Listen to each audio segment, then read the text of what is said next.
Assalamualaikum warahmatullahi wabarakatuh. Saya Kesha Kananda, NIM saya 2511102431644. Saya akan menjelaskan kembali tentang materi yang telah Bapaknya sampaikan kepada kami di kelas di minggu kemarin yang membahas tentang ragam bahasa Indonesia.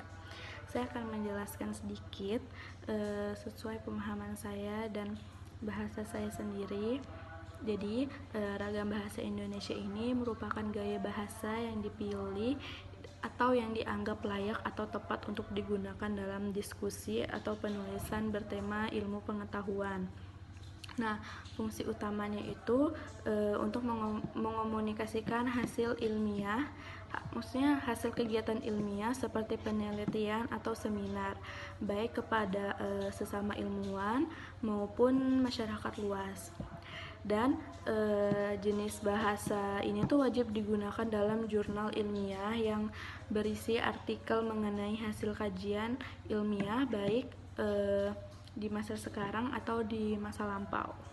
Dan agar bahasa yang digunakan ini benar-benar berkualitas, kita harus teliti dalam memilih kata, kayak menyusun struktur kalimat, paragraf, dan menetapkan ejaan dan tanda baca dengan benar. Karena kalau semisal kita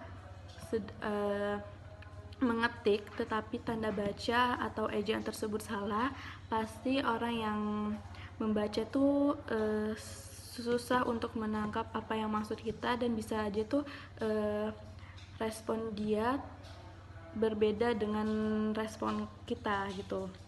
Nah, terus ciri utamanya ini meliputi kejelasan dan ketetapan isi agar tidak terbelit-belit, serta gaya bahasa yang lugas dan formal tanpa menggunakan kata-kata yang terlalu emosional.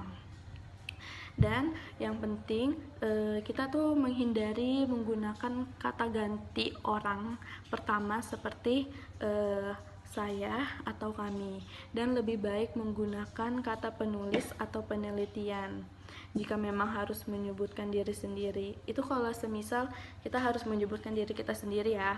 Nah, selain itu bahasa ilmiah itu juga bersifat pasif dan bersifat cendekia atau logis yang menggunakan kalimat pasif agar gagasan menjadi fokus utama. Lalu ini tuh bersifat objektif dan konsisten dalam menggunakan istilah.